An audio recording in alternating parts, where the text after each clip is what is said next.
ព្រះអាទិនរាំងហើយលិចពេលដែលខ្ញុំដើរក្នុងទីស្ងាត់ពេលនោះហើយជាវេលានៃព្រះ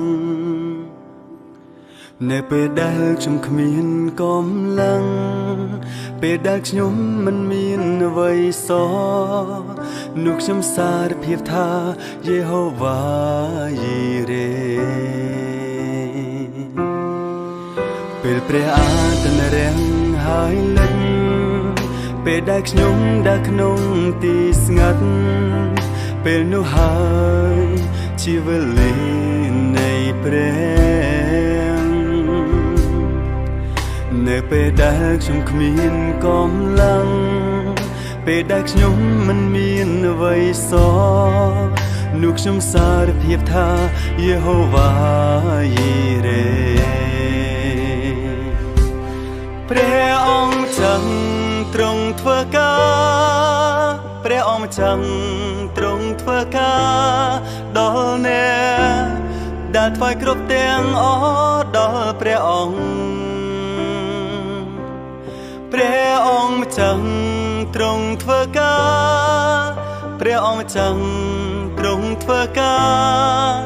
ដល់អ្នកណាដែលដើរដោយក្តីជំនឿ